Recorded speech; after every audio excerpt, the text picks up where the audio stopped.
Welcome back to Radio Entrepreneurs. I'm Jonathan Friedman. Joining me in the studio today, our good friend from Gray, Gray & Gray, Rich Hirschen. Rich, a pleasure to have you here. It's good to be here, Jonathan. Thanks for having me. Always a pleasure to see you, and I think this is our first time we get to spend some time together on the air. That is true, yeah. We've seen each other out and about many times, but it's the first time on the air. Well, I hope we'll make this good for you. I know that you're eager and ready to go today. So we had talked a little bit before we came on air, time of year, a lot of businesses and individuals doing tax planning, thinking about year end, and you wanted to acknowledge that, but also talk about some other things that business owners should be thinking about. Yeah, so, oftentimes start getting to October, November, and you start working with your accountant, talking to your accountant, doing some tax planning and maybe planning for the audit and, talking to the bank and all that. But the one area that I observe that not enough companies do is preparing a budget for the next year. So as you get into this time of year, it's time to start thinking of 2015 and what the income and expenses are going to be in the cash flow, and start putting those numbers on paper and preparing a detailed budget for the company. I think it's a very powerful tool. So, one of those things that I think happens to a lot of business people that aren't financial in nature is you start talking about budgets and their eyes sort of glaze over, and they, it's one notch up perhaps on the ladder from having teeth pulled. And I know with larger clients that I've worked with, that budget process, which sometimes can be weeks and months, can be painful. I think what you're talking about is starting a process, and that it can be a very powerful control tool to be utilized in the company as well. Yeah, and I think maybe the term budget gets to sound a little overwhelming, and I don't think it needs to be that way. I think you have these big public companies, and they've got someone whose their only job is to do a budget for the year. At a smaller company, really just projecting an income statement for the year and thinking about, okay, what are my sales going to be? And, back into this, do you have any new advertising or marketing initiatives that are going to increase those sales?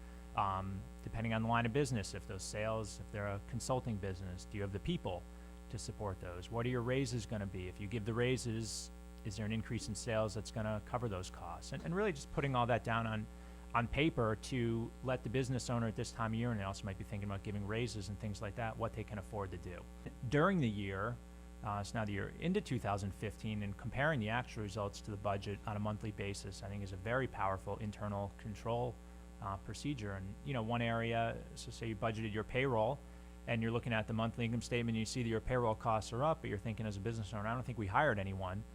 So then, I would tell the business owner, you got to look into that a little bit, because there needs to be some reason why payroll is up when you didn't hire anyone more than your budget. So I think from a control tool, it's great and very powerful. But also just, hey, how's the company performing? If sales aren't where we thought they're going to be and they're really lagging, is that a temporary decline? Is this a trend that is going to continue in the year? Are there other expenses that perhaps you need to cut in order to make ends meet, so you don't come to the end of the year and the owner wants to make some money for him or herself and there's nothing left? So it's all planning that so you don't have any surprises. Certainly if you've got borrowings from a bank and things aren't projecting where you thought they were going to be or what you told the bank in the beginning of the year, I always advise clients, talk to the bank early, let them know what's going on and be proactive about it, and usually the banks are very open to that and will work with you.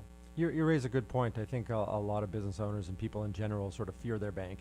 And they don't look at it as I think today banks are regarded as a partner in their business. And by informing them early and bringing them into the loop, it doesn't create surprises, which we know bankers tend not to like. They don't really care for surprises, you know. And even when you're doing budgeting, and we're kind of talking about a basic income statement budget, a more complex budget, starting to get into the balance sheet and cash flow budgeting. If you have debt covenants projecting out based on your budget, are you going to meet those covenants? And if not, then you need to change some things and think about where you're committing to spend money so that you don't fail any of the covenants and things like that. Or maybe you find the business is really growing, but the cash flow, there's going to be a lag, and you need to talk to your bank well in advance of when you project out you're going to have this cash flow lag to see if you can get an increase in line of credit or additional borrowings and things like that.